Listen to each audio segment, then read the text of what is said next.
Boa noite, galera, ouvintes do podcast Atlântico Negro. Eu sou a Alissa, mais uma vez com vocês. E hoje a gente vai ter o prazer de receber dois convidados muito especiais para o episódio que a gente denominou Movimentos Negros Atlânticos. Mas antes de apresentar esses formidáveis convidados, eu quero apresentar quem estará comigo hoje no episódio, a Carol Cabral. Olá a todos! E a minha amiga também, Juliana Pereira. Oi, todo mundo, que bom estar aqui. Bom, gente, então hoje a gente vai bater um papo muito interessante com Petrônio Domingues e com a Kim Butler, tá? A gente sempre começa apresentando os convidados, mas para quem acompanha a gente, eu acabei invertendo um pouco a lógica depois que a gente foi surpreendida pela Conceição Evaristo, enfim, acabou mudando muito a lógica e a forma de eu pensar também, como introduzir os convidados. Então, hoje eu quero deixar vocês se apresentarem. Então, Kim, Petrônio, quem são vocês para os nossos ouvintes? Boa noite, então, a todas e todos que estão acompanhando aí esse podcast. Meu nome é Petrônio Domingues, eu sou historiador de formação, fiz minha graduação, mestrado e doutorado em História na Universidade de São Paulo. E nos idos de 2011, 2012, eu fiz o meu primeiro pós-doutoramento na Rutgers University, sob a supervisão da Kim Butler, nos Estados Unidos. E nos idos de 2017, eu fiz meu segundo pós-doutoramento na Universidade Federal do Rio de Janeiro, sob a supervisão do Flávio Gomes. Então, eu sou especialista no campo denominado de pós-abolição, enfim, já pesquisei uma série de temas ligados a essa agenda de pesquisa e já publiquei artigos em revistas no Brasil e fora do Brasil, e já publiquei vários capítulos de livro, e sou autor de alguns livros e organizador de outros livros. E aqui, particularmente, eu queria estar divulgando o livro em parceria, com a Kim Butler, intitulado Diásporas Imaginadas, Atlântico Negro e Histórias Afro-Brasileiras. Espero que esse nosso bate-papo seja bem agradável a respeito desse campo. Sim, obrigada, Petrônio. Aqui quem está falando é Kim Butler, e como meu grande amigo Petrônio disse, que a gente acaba de realizar esse projeto, e eu adoro a pergunta de nós identificar quem somos, porque eu sou historiadora também, mas por acidente, não foi a minha intenção. Eu vou dizer que eu comecei a ideia de... Bom, o meu caminho até a história começou com algo que aconteceu quando eu ainda estava na graduação. Eu viajei pela primeira vez e eu realmente, fora do país, eu entendi que muitas pessoas estavam perguntando como era a situação do negro nos Estados Unidos. E eu entendi que eu não entendia nada, não sabia minha história, não sabia como responder, e acabei tomando muitos cursos. Quando eu voltei no país, qualquer coisa afro. E aconteceu que houve um curso de dança afro-brasileira, e eu acabei tomando esse porque foi AB, foi logo no começo, não sabia nada do Brasil, nada, mas eu vi AB afro. Então fui lá e foi nesse curso que o professor nos disse que existia mais de 80 milhões de negros no Brasil. Uma coisa que eu nunca sabia. E o fato de nunca ter uma ideia da existência de tantas pessoas que compartilham tanto comigo, me levou sempre buscar mais. Aí foi como eu entrei com esse caminho, e nem foi com a ideia de dar aula, nem escrever livros. Eu queria abrir espaços para os negros se conheceram. Então, foi por isso que eu fiquei tão alegre saber desse podcast, porque está fazendo exatamente isso, abrir os caminhos para quem não pode viajar, a gente está viajando através da internet. E eu adoro isso. Então, agradeço a oportunidade de estar com vocês e também de estar com o meu colega em uma parceria. A gente sempre fala de colaborações internacionais, mas o que eu tenho realizado com o Petrônio realmente é um projeto disso. Então, um grande prazer conversar sobre isso e com vocês. O prazer é todo nosso de receber vocês. Nós estamos muito nervosos. Eu não tenho nem roupa para esse evento hoje. Devia estar com uma roupa de gala, porque receber vocês dois está sendo um grande privilégio, já está sendo um grande aprendizado. E agora nós vamos para a nossa roda de saberes.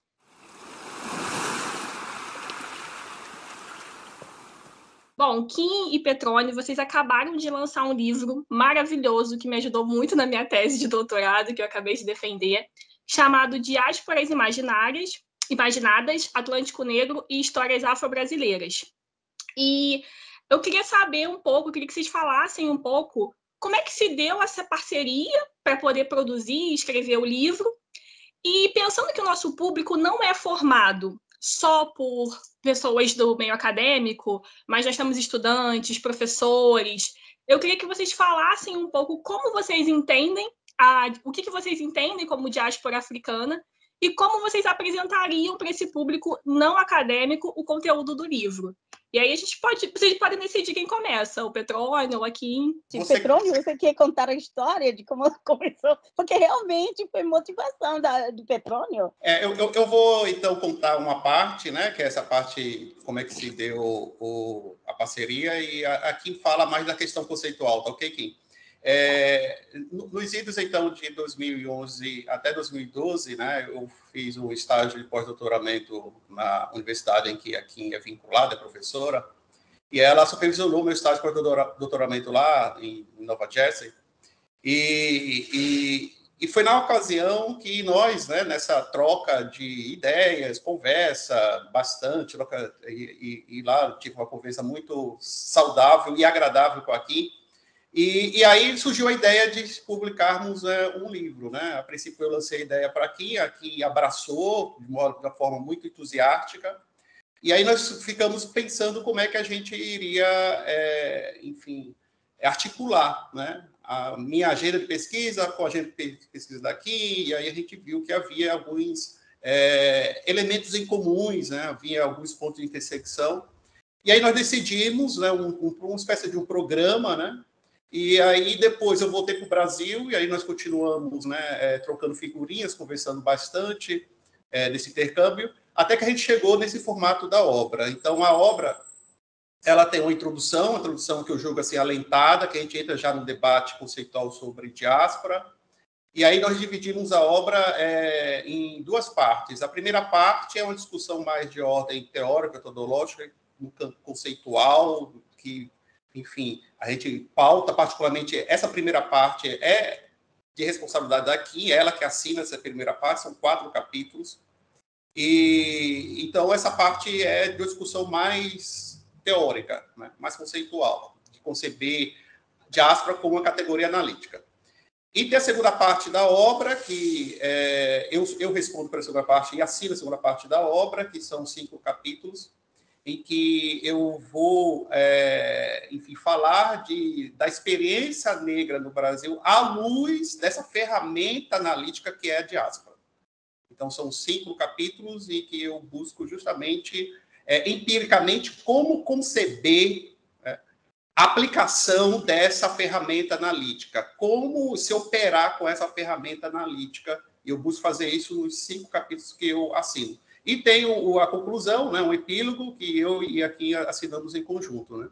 Então, essa obra foi concebida entre outros motivos, na ocasião nós conversamos muito, que essa obra iria, a meu ver também daqui na ocasião, a cumprir um papel importante aqui no Brasil, porque é importante também dizer isso, aqui já tem um acúmulo de discussão, aqui já tem vários textos publicados no campo, né, dos estudos diaspóricos, né, com essa discussão conceitual, inclusive. E ela vai falar, obviamente, que ela já foi presidente da principal associação que há nesse campo, e ela vai falar como está se dando, enfim, a consolidação desse campo em âmbito internacional, né? E ela também, obviamente, vai falar como está se dando no Brasil, e nós entendíamos, na ocasião, que havia a necessidade de se publicar um livro, né? Voltado, né? Não só para especialista, um livro que discutisse questões diaspóricas, mas também que, de alguma maneira, dialogasse com os estudantes de história, dialogasse com os estudantes de pós, né? E com os pesquisadores também da área, né? Então, esse é um livro que, a meu ver, na ocasião, viria cumprir esse papel que é pensar diáspora a partir da experiência afro-brasileira, uma vez que no mercado editorial brasileiro, né, enfim, eu julgo que ainda são poucas as obras com essa perspectiva, com essa finalidade, com esse propósito, né, que é contribuir com o debate nos campos, nos estudos diaspóricos, mas pensando a experiência afro-brasileira. Sim, sim, obrigada. Sim, é exato assim. Eu, e é bom também, Petrônio, que você mencionou aquela coisa da trajetória de estudos da diáspora, porque nossos saberes são coisas que mudam, né? que se nutram com instituições, com associações, com projetos e programas, tudo isso, faculdades. E, então, os estudos diaspóricos africanos, realmente um campo que está crescendo, que não tem muito tempo. Bom, e como eu acho muito bem, vocês perguntaram o que é diáspora, para começar, né? Para quem não está estudando o assunto, diáspora é uma coisa que todos nós vivemos de uma forma realmente, porque toca nossas vidas. A explicação super fundamental, a gente fala da dispersão de um povo do seu lugar original para várias partes do mundo. E isso parece muito simples, mas quando você vai pensando, vai complicando mais e mais e mais. Então, quando se fala da diáspora africana, muitas pessoas vão pensar da dispersão do Tratado de Escravos Atlântico. Mas isso nem é a única forma das pessoas saírem do continente, e saíram em muitas condições. Então, quando a gente vai pensando, essa diáspora que começou mais ou menos por volta assim, no século XV, XVI, assim, por aí até XIX, esse moveu muitos milhões de pessoas, certo? Mas também tem outras pessoas que foram saindo do continente africano desde antes disso até o Oceano Índico. Muitas pessoas que foram para lugares como a Índia, a Pérsia, muitos lugares no zona árabe, né? Uma dispersão enorme de africanos para o Oceano Índico também, ok? Então, a gente tem duas dispersões enormes. E agora, tem mais pessoas saindo do continente, mas em outras condições. Então, tem pessoas que estão saindo para estudar, outras pessoas em pressão econômica, outras pessoas em tráfico humano, em muitas condições. Mas o que é interessante é como, entre tantas divergências, a gente tem também coisas que nos unem.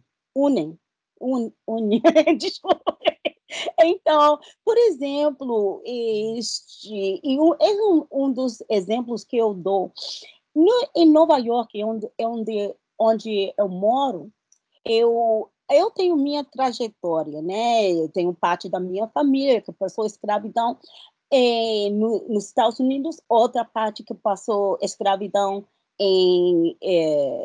no Caribe, mas essa realidade, pessoas que chegam hoje da África podem dizer, isso não tem nada a ver comigo. Minha família nunca foi escrava. Eu tenho outra realidade. Mas eu dou um exemplo de um acontecido muito triste, quando a polícia estava procurando um suspeito, um negro, e foram fuzilar um jovem recém-emigrado da Guiné. Ele foi estudante, e claro que não tinha nada a ver com nossa história, mas está implicado com o racismo que todos nós vivemos, porque quando o polícia vê ele, somente vê um homem negro, que pode ser qualquer um, e eles não fazem essas distinções. Então, a diáspora tem que lidar tanto com as coisas que são particulares, a nossa experiência, a nossa trajetória histórica, e também com as coisas que nos unem, ou seja, as coisas que a gente tem em comum. E não é um ou outro, realmente são os dois, a mesma vez. Então, como eu estava começando a pensar muito na diáspora, especialmente porque, para mim, interessava essa questão de como nossas lutas são ligadas. Eu comecei a mergulhar no campo de teoria. E também eu entrei a estudar, agora que você mencionou trajetórias, Petrônio, é certo. Quando eu entrei a estudar na pós-graduação, eu cheguei a estudar com um dos historiadores que fundou o campo, que foi o Joseph Harris, que ele teve a primeira conferência de estudos da diáspora africana em 79, na Howard University, uma universidade negra. Eu cheguei a estudar com ele, e aí eu sou parte da geração que chegou a fundar uma associação, a ASUAR, a Associação de Estudo da Diáspora Africana Mundial. Então, essa foi outra trajetória, mas é bom colocar. Aí, então, e nesse livro, o que eu faço na primeira parte é esse mergulho em como é a teoria da diáspora, suas complicações e, sobretudo, qual é a sua utilidade para nossas vidas. Como que a gente pode aproveitar dessas conexões, essas ligações que a gente tem para nossas lutas, nossos desejos, nossas coisas que a gente quer, aspirações. E isso que esse Petrônio mostra muito bem na sua parte como as pessoas, na época pós-abolição, quando estavam assim, em discussão a cidadania negra, como que eles aproveitaram de muitos desses contatos e como se viram como cidadãos de um mundo negro para aproveitar e reivindicar seus direitos de cidadania aqui no Brasil. Aqui, estou falando como se estivesse no Brasil. Bom, eu vou abrir para as próximas perguntas, mas a gente se concentrou na época pós-abolição a propósito, porque, para mim, e Petrônio, você pode falar da seu interesse na época, mas isso é porque eu levei para o Brasil. Na minha formação, eu estava perguntando por que será que os negros, em qualquer parte onde eu estou olhando, tem luta. Sempre tem luta com o racismo, sempre está. E uma coisa que foi interessante para mim, digo, o Brasil tem maioria negra, porque está lutando tanto. Eu não estava entendendo isso. E a razão por que eu concentrei é na pós-abolição, porque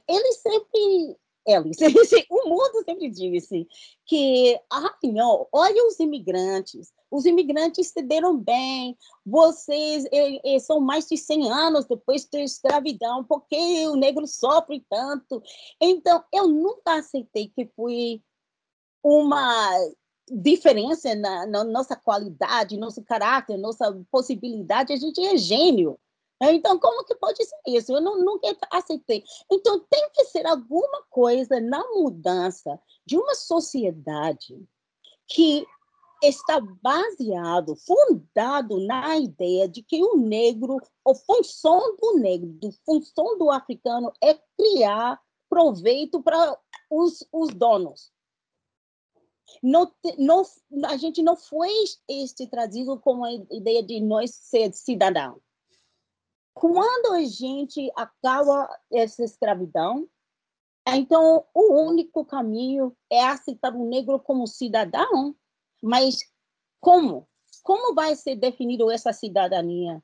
Quem vai dizer o negro pode fazer isso ou não? Negro, então, é sempre um debate, é sempre uma tensão.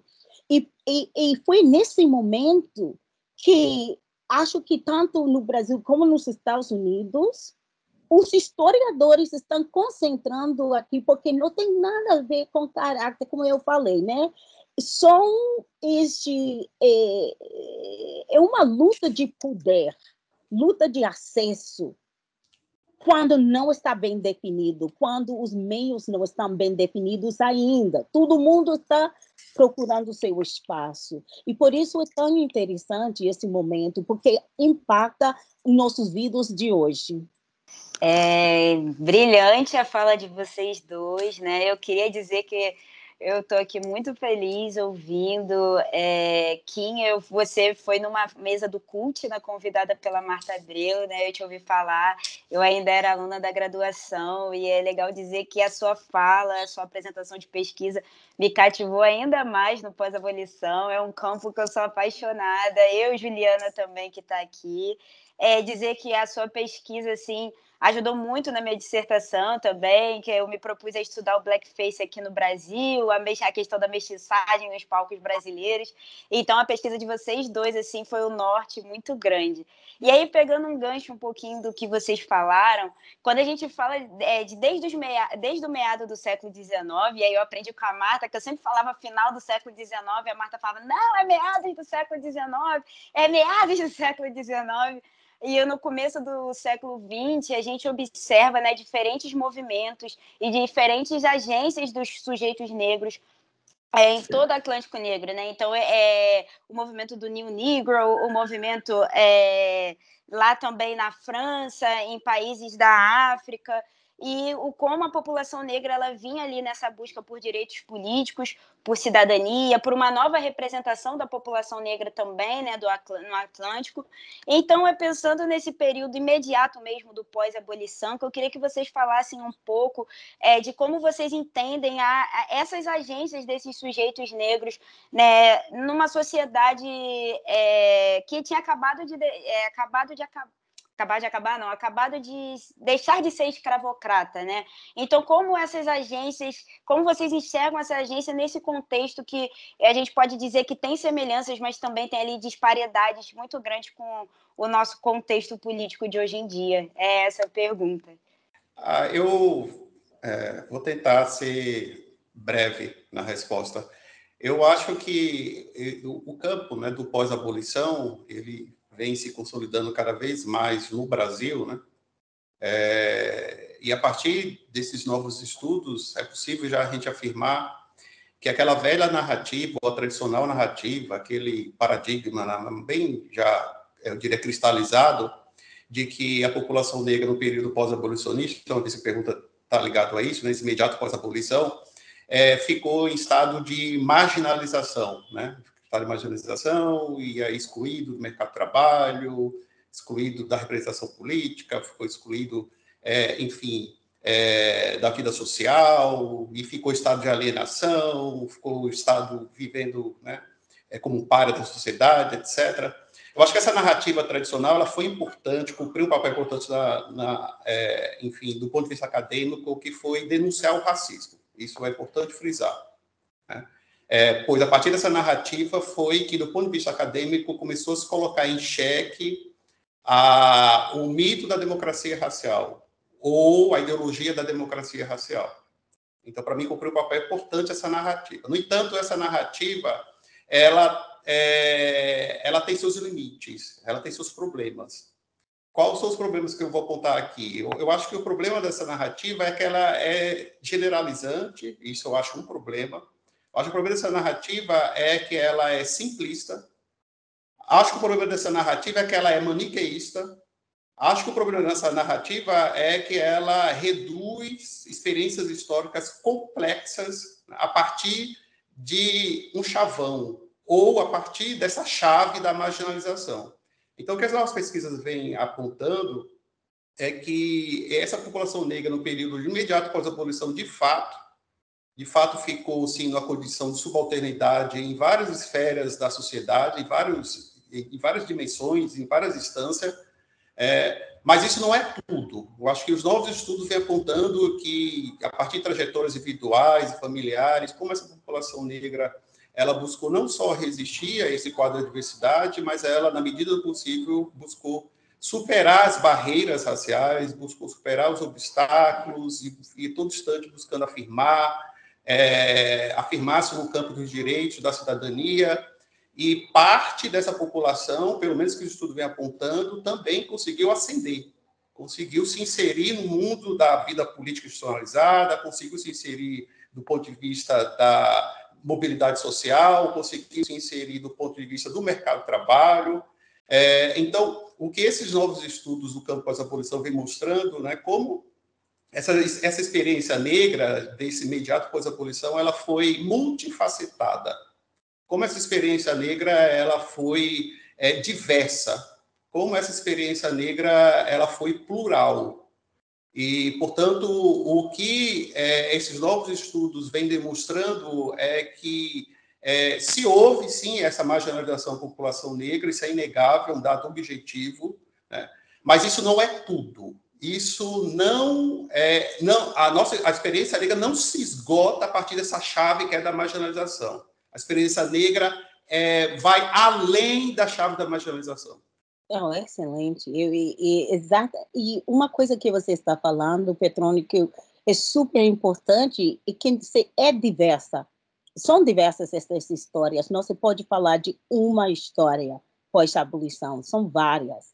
E por isso é muito importante ter muitos mais historiadores formados trabalhando nisso, trabalhando nesses assuntos. Eu também vou falar umas poucas coisas muito breves que eu acho super importante abrir esse campo em todos os países onde houve escravidão negra, porque quando se vê isso em cada país, é mais possível ver padrões ou paralelas que faz abrir outras ideias, né, de como era essa época. E vou falar somente de uma coisa, por exemplo, que a gente vê é quando é possível as pessoas sair da situação em que viviam durante a escravidão, eles mudam a situação. E muitas pessoas aproveitam da oportunidade de migrar, se é possível, para sair do mesmo contexto escravocrata. Então, eles saem. E outra coisa que a gente vê é quando você vê vários grupos de negros se encontrando, quando começam a mover, se estão encontrando, e nesses encontros, eles começam a entender sua situação, não no contexto nacional, senão num contexto maior, e abre as suas perspectivas, e isso nem sempre com encontros físicos, como este Petrônio bem sabe, né? Ele veja, estuda encontros que as pessoas estão fazendo através da imprensa negra. Simplesmente lendo da experiência, isso acontece lá? Isso acontece. Eu pensei que foi somente nós, e eles começam a entender de outra forma. E quando você vê que este não é questão de democracia racial, você está ficando fora porque você não está bem qualificado, porque não pode ser o racismo, é você. quando você começa a mudar isso, você começa a questionar o sistema. E é a partir daí que você pode formar política. Então, a política diaspórica não somente quer dizer que somos todos nós trabalhando juntos, mas como é essa experiência em conjunto pode informar nossa política no local. E isso é uma coisa que também está surgindo. Outra coisa que eu diria que fala um pouco mais sobre o que Petrônio comentou agora sobre a pluralidade, que também não existe uma política. Para algumas pessoas, a política foi, olha, eu vou me comportar dos padrões da sociedade. Mas nem todo mundo quer. Para outras pessoas vão dizer, eu vou mudar os padrões. E outras pessoas vão dizer, não me importa nada de padrões para nada. Então, no mesmo momento que você tem, nossa época, né, no pós-abolição, eu estudava São Paulo, né, quando houve a Frente Negra Brasileira. Enquanto teve pessoas indo para a Frente Negra bem vestido, com gravata, com tudo assim, muito assim, organizado, tinha outros que falavam dos negros da Glete, as pessoas que iam nos botiquins, bebiam cerveja, eles estavam tocando samba, e para eles não era coisa para ele. E tem outras pessoas que faziam os dois. Faziam os dois.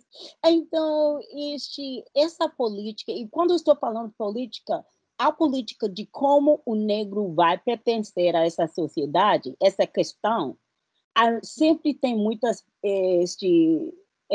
vários pontos de vista, várias políticas.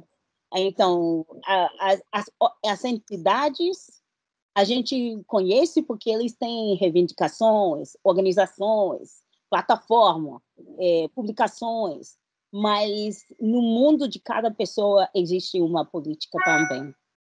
Nossa, muito bom ouvir vocês falarem sobre essa multiplicidade, né, de agências políticas, porque por muito tempo a historiografia insistia em afirmar que política ou agência política era só do enfrentamento, né? Aquela pessoa que estava lá apresentando num teatro de revista, uma mulher negra, não era considerado política, mas ela estava ali no palco, se apropriando dos estereótipos. Os clubes dançantes em que os sócios faziam estatutos para a sua população ir bem vestido, para se representar como um negro de uma forma e não de outra, isso também é política, né? E por muito agora a gente está tendo uma abertura maior para que esses temas começam a aparecer e, claro, isso muito possível, porque novos sujeitos têm entrado na universidade com novas pesquisas, novos sujeitos negros, né? Que têm pesquisado as nossas questões e mostrado que essa agência é múltipla. E é muito bonito você ver como nós estamos nos organizando de formas diversas. E que isso aconteceu no imediato pós-abolição e tem acontecido agora, né? Como as questões culturais, sociais, são agência política também. E aí, pensando um pouco agora sobre o livro, nesse livro vocês analisam essa história afro-brasileira, as experiências de dominação, de resistência, de negociação, de modo transnacional, que é uma coisa que nem uma coisa, né? Que é uma ferramenta de análise que tem sido cada vez mais presente na historiografia. E eu queria ouvir um pouco de vocês quais são os diálogos que vocês perceberam entre as experiências político-culturais brasileiras e as outras comunidades negras que estavam agindo e se organizando no mundo atlântico. Eu acho que essa ferramenta, né, a diáspora, né, que é pensar, em última instância, nessas experiências negras, né, conectadas, né, e não no âmbito nacional, e sim no âmbito transnacional, essa conexão ela é transnacional, eu acho que faz a gente repensar uma série de coisas ligadas à experiência negra no Brasil, né? Então, tem um capítulo, né, que eu falo, eu trato, enfim, da como a Kim Butler, a Josephine Baker, né, essa multiartista, fenômeno mundial da década de 20, né, como ela foi apropriada aqui no Brasil, precisamente pela imprensa negra, né? E aí eu vou mostrar nesse capítulo, né, como a Josephine Baker, né, que chegou a ser uma das mulheres mais afamadas do mundo, tornou-se um ícone, né, tornou-se uma referência do ponto de vista do estilo, comportamento e do ponto de vista do sucesso, do ponto de vista da projeção, do ponto de vista da afirmação, do empoderamento, da representatividade. Então, como ela tornou-se uma referência para a população negra, parte da população negra no Brasil e parte das mulheres negras brasileiras. Então, o que eu quero chamar a atenção? O que eu quero chamar a atenção é que essa ferramenta, a diáspora, permite que a gente possa afirmar que não existe identidade negra, né, isolada. Só existe identidade negra em conexão, de maneira relacionada, né, de maneira relacional. Não existe cultura negra, o que a gente chama de cultura negra isolada, né, pura. Não existe. O que só existe é essa cultura negra, né, em conexão, né, de forma relacional. Então, o que a gente chama de cultura negra brasileira, né, então, enfim, isso é mera retórica. Quando você vai para a pesquisa histórica, você vai ver que não existe essa cultura negra brasileira. O que existe são experiências culturais que estão sendo moldadas no Brasil a partir dessa conexão transnacional, a partir dessa conexão no mundo do Atlântico Negro. Então, as pessoas negras no Brasil, né, ao contrário daquele velho discurso do pós-abolição, que a população negra ficou vivendo em estado de apatia, ficou vivendo em estado de marginalização, etc. O que os novos estudos vêm apontando é caminho inverso disso, caminho bem diferente disso. Que pelo menos um grupo da população negra, um segmento da população negra, foi extremamente articulado, mantinha contatos, né, com pessoas negras no Brasil e fora do Brasil. Eu acho o exemplo cabal disso é a experiência da imprensa negra, eu acho que aqui pode falar mais, que ela também já pesquisou. Então, que esse grupo de negros, né, eles estavam antenados do que acontecia com os negros no Caribe, o que acontecia com os negros nos Estados Unidos, sobretudo, diga-se passagem, mas também o que acontecia com os negros na África e na Europa. E eu estou me referindo a afro-brasileiros, que pensaram a sua identidade a partir desse diálogo transnacional, que pensaram a forma de fazer cultura e política a partir dessas conexões, né? A partir de ler o que foi publicado do jornal do Marcus Garvey nos Estados Unidos, a partir de acompanhar que houve a ocupação da Etiópia por parte das forças italianas. Então, essa experiência, essa identidade negra, do ponto de vista da política, da cultura, essa cultura negra, né, ela sempre foi que esse permanente fazer se deu a partir desses contatos e dessas trocas e conexões no plano transnacional do mundo negro, do Atlântico Negro. Opa! Eu quase não quero dizer mais nada, porque eu acho brilhante a sua resposta, Petrônio. Realmente, você falou tudo. Se eu falar uma coisa, seria somente, veja, os paralelos. Quando a gente veja a história do movimento negro brasileiro recente, se fala muito, né, de como foi assim pensando a negritude em diálogo com os movimentos na África, na libertação da África, do colonialismo, vendo o Black Power, o movimento nos Estados Unidos, e aí quando começou a surgir todo esse movimento aqui, mas como este Petrônio está mostrando, você tem antecedentes desde há muitas décadas antes de pensar dessa forma, em diálogo. E uma coisa que eu acho também interessante ver, eu adoro estudar o carnaval baiano, né? Foi o primeiro lugar que eu morei no Brasil, E uma coisa que costumam dizer muito é que, não, baiano é somente porque a sua cultura, mas os baianos também estavam vendo, estavam de olho no mundo. E eu estudei, eu pesquisei um pouco sobre os carnavais dos clubes africanos do 1890 e pouco, e nesses carnavais eles estavam comentando a divisão da África entre os países coloniais.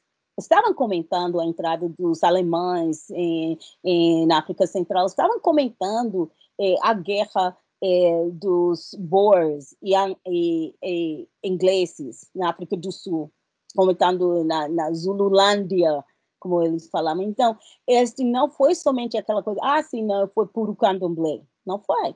Eles estavam também atentos aos acontecimentos no mundo negro atual deles. Então, é uma coisa muito importante no pensar.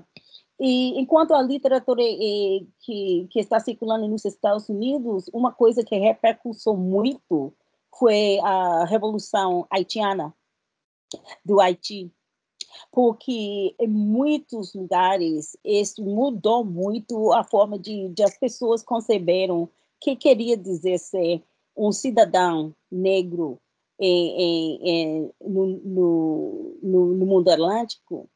E então foi muita repercussão a Revolução Haitiana.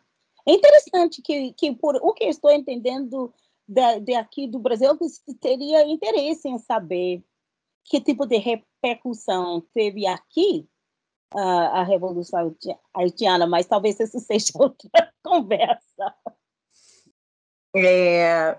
Acho que, falando assim muito rapidamente, a Revolução Haitiana ela teve sim uma preocupação, né, gerou uma preocupação muito forte aqui no Brasil, né, com os senhores, que rolou uma repressão muito grande aos africanos e seus descendentes, qualquer tipo de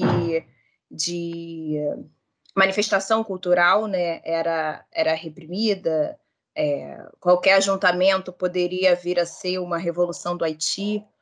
Então, assim, se tratando de religião afro-brasileira, que é o que eu conheço um pouco mais, né, as casas de dar fortuna aqui no Rio de Janeiro, elas eram super perseguidas ainda nesse fantasma, né, do Haiti.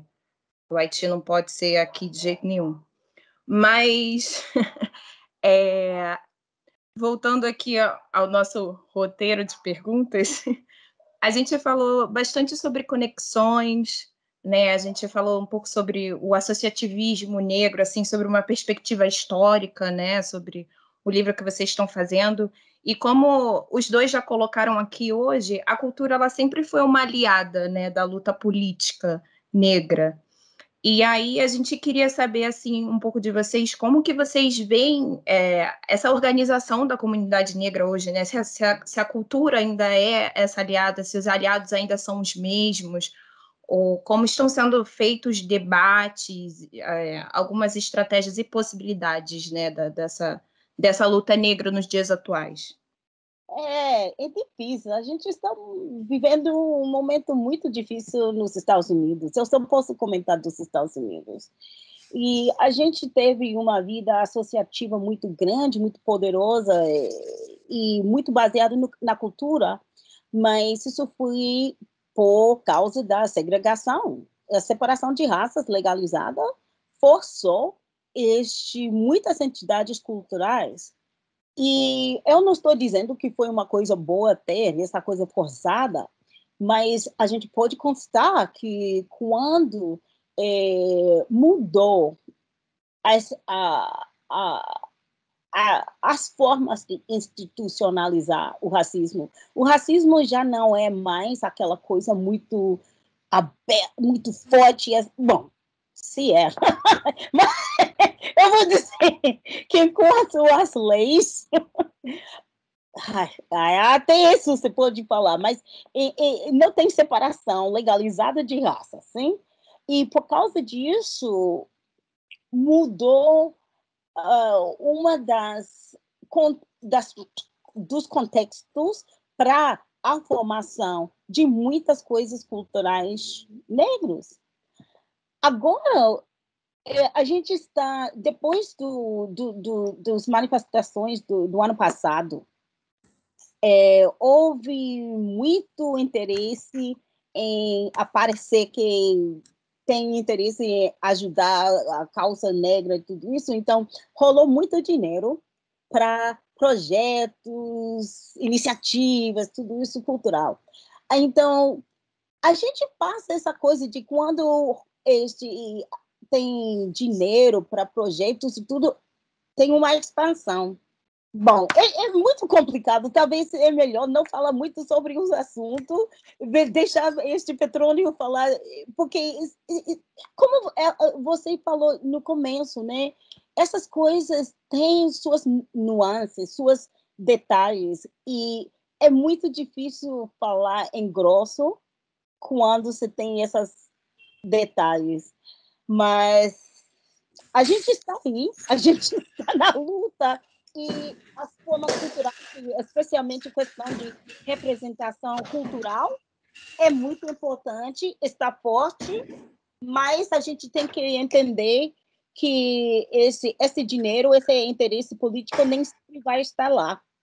Então, eu sou muito consciente disso. Talvez não é boa a resposta, mas melhor a gente fala sobre o Brasil. A pergunta ela é bem complexa. Eu vou tentar responder a partir, eu diria assim, de dois ângulos.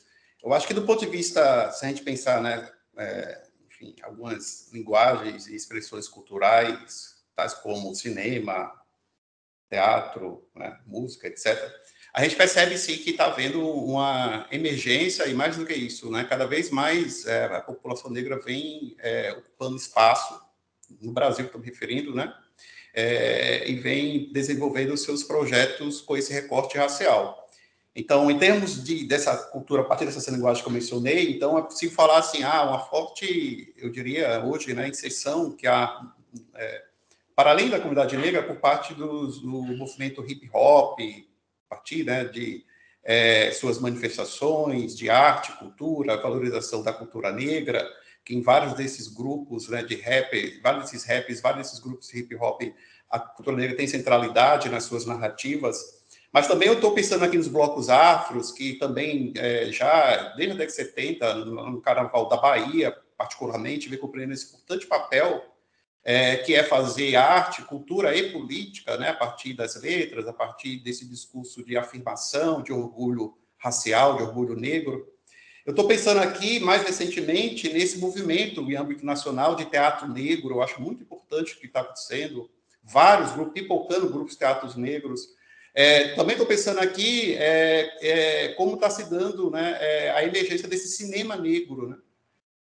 Então, outrora, a gente botava-se nos dedos os realizadores negros e negras. Hoje já não dá mais para contar, não tem dedo para contar. Já são muitos espalhados pelo Brasil, que vem utilizando o cinema também como essa ferramenta para afirmar sua identidade, para valorizar sua cultura, sua história, sua estética, etc. Mas também eu acho que, se for pensar essa luta negra no Brasil hoje, ela está bem, na minha opinião, assim, diversificada. Eu acho, sim, que são muitas as frentes. Aqui eu quero mencionar algumas que eu acho importante, né? Que está se dando a partir da implementação das ações afirmativas, né? Que é o surgimento desses grupos, né, de estudantes que estão se organizando nas universidades públicas, né, a partir dos coletivos de estudantes negros e negras. É um fenômeno novo, muito interessante do ponto de vista da mobilização, da articulação, que está se dando já em vários estados. Mas também estou pensando aqui como hoje o feminismo negro, né, vem, na minha opinião, tendo primazia na luta antirracista no Brasil. É um momento ímpar que a gente está vivendo em termos de quê? Do empoderamento da mulher negra. Não tem precedentes o que está acontecendo. E você vê hoje as principais referências do conjunto, inclusive, do movimento, são mulheres. Né? São mulheres, são intelectuais negras de destaque, algumas, inclusive, em sessão internacional, algo novo, um fenômeno novo.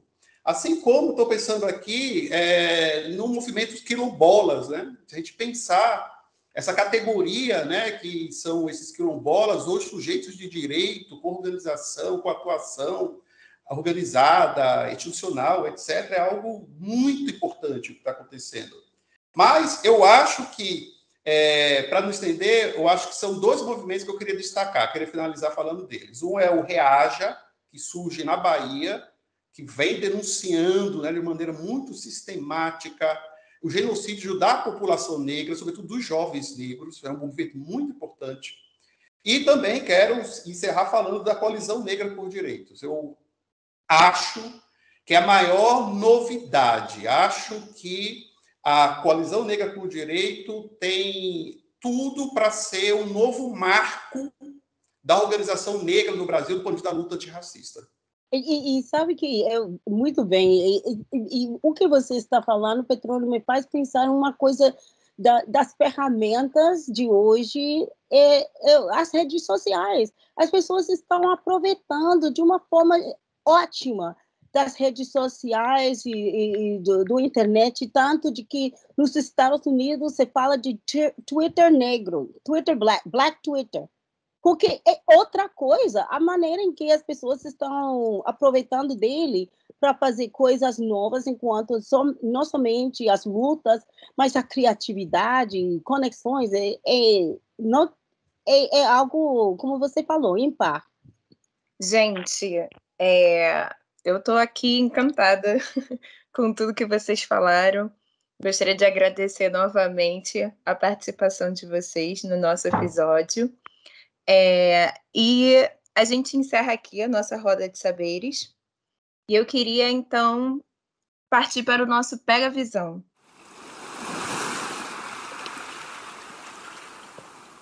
A Kim e o Petrônio, eles dão umas indicações de cultura, do que eles estão escutando, o que eles estão consumindo, para os nossos ouvintes.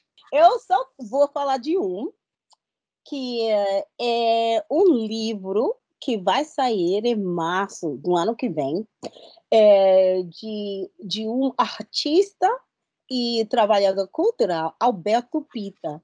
Ele é presidente do Bloco Afro, Cotejo Afro, em Salvador, e ele foi diretor artístico para muitos. Ele tem desenhado tecidos para vários blocos afros desde o começo. Ele é antigo membro dos até o bloco de índio Apaches, os Apaches dos anos 70, e ele tem participado com o Olodum, com o Cotejo Afro, com o Ileaie. E ele tem um livro que vai sair em março, que o nome é Histórias Contadas em Tecidos, o Carnaval Negro Baiano. E ele vai narrando tantos tecidos e sua filosofia de como fazer um tecido, como um tecido pode contar uma história. É outro texto de nossa história negra. E ele conta a sua experiência nesse livro. Então, essa é a minha dica. Eu tenho duas dicas a fazer. Uma é de um filme e outra de uma música. Do filme é o filme Marighella, né, dirigido por Wagner Moura, e, enfim, no papel, né, interpretando esse personagem histórico, é o Seu Jorge. Indico, quem não assistiu, que assista, né? A gente está ainda, né, em várias salas a gente está exibindo o filme. O filme é muito interessante, sobre vários aspectos. Não vá na expectativa, né, de ficar achando que o filme é uma reprodução fiel dos fatos históricos, porque não é. O filme, como qualquer outra película, tem um caráter ficcional, o autor, né, o diretor usa, às vezes abusa também da imaginação. Então, assim, é arte. O filme é arte e que explora, na minha opinião, assim, de maneira interessante, o personagem Carlos Marighella, esse comunista negro, dirigente do Partido Comunista, depois ele rompe o Partido Comunista, depois vai aderir à luta armada, vai ser o principal, enfim, nome, né, da Ação Libertadora Nacional, e que vai também ter uma inserção internacional, vai ser uma referência da luta de guerrilha, não só no Brasil, mas também na América Latina. Enfim, o filme é muito interessante. entre outras polêmicas que o filme já suscitou, envolve o fato de que o personagem histórico, ele era, do ponto de vista do critério de cor e raça do BGE, ele era pardo, e quem o interpreta é seu Jorge, que é considerado preto, do ponto de vista do quesito critério de raça e cor usado pelo BGE. Então surgiu essa polêmica, e entre outras polêmicas também que o filme suscitou. Vale a pena assistir e discutir o filme. Outra a indicação é da música do álbum, né? África Brasil, do Jorge Ben, de 1976. Tem uma música em especial que eu concluo todo mundo ouvir, que é Zumbi. Então, ouçam Zumbi, vocês vão entender, porque quando o Zumbi chegar, eu diria assim, que essa ordem vigente de dominação, essa ordem racista, essa ordem de opressão, vai ser questionada. Não deixe de ouvir Zumbi, Jorge Ben. Muito obrigada. Eu queria agradecer de novo e aproveitar que vocês estão aqui para divulgar um pouquinho mais do livro, perguntar aonde que a gente pode encontrar esse livro de vocês. Esse livro vocês encontram, está sendo vendido enfim, nas principais livrarias, né? E também nos portais das principais livrarias. Vocês não vão ter dificuldade, porque esse livro foi publicado por uma editora que tem uma boa estrutura, a editora Perspectiva de São Paulo. E então esse livro está sendo bem distribuído e vocês não têm dificuldade de encontrar nas grandes livrarias, né? Importante falar que tem e-book também, para quem não comprou o físico, quem não está comprando o físico, muita gente está aderindo nos e-books, eu já tenho o meu, é um livro incrível e muito bom ter vocês aqui novamente, eu vou me repetir, mas comprem o livro, galera, é muito bom, todo mundo tem que ter esse livro, que é maravilhoso. Bom, gente, então esse foi o nosso último episódio do ano, acho que a gente encerrou com chave de ouro, assim, foi um episódio mais que especial. Queria dizer em nome da Carol, da Juliana, que nós estamos muito honradas, assim, porque são historiadores como vocês, que impulsionam nós, jovens historiadoras, a seguir no campo de debate, né, com todas as dificuldades que nós, mulheres negras, temos dentro da academia, todo o silenciamento que a gente vive. Então, eu queria agradecer muito a fala de vocês, eu tenho certeza que eu estou agradecendo em nome de várias outras jovens historiadores do campo do pós-abolição, em nome de todo o podcast. Muito obrigada, gente, por topar esse projeto e por participar desse encerramento mais do que especial. Eu também quero, né, agradecer inicialmente ao Vitor, que fez o contato inicial, mas para mim assim, foi um prazer, foi uma satisfação conhecer e também, né, ter uma mediação, um diálogo, mesmo, interlocução com a Juliana, com a Carol, com a Alissa. Para mim foi também uma honra estar, enfim, no programa, nesse podcast do Atlântico Negro, que eu já fiquei sabendo que é um sucesso, né? Que é um podcast que mais, né, vem tendo audiência desse campo. Então, assim, para mim foi uma grande satisfação estar também, né, dialogando mais uma vez com a Kim e tendo a oportunidade de falar do nosso livro de Diásporas Imaginadas. Obrigado, gente. Obrigada. E melhor coisa para mim, para assim, que a recompensa é quando vocês estão saindo com toda a sua criação, seus novos livros, seus produtos culturais, a nova doutora Juliana, a gente está aguardando o seu livro. Então, tudo isso é a recompensa, porque vai crescendo nossos saberes e crescendo as pessoas que estão criando tudo. Então, agradeço vocês todos. E, bom, é uma grande honra estar com vocês.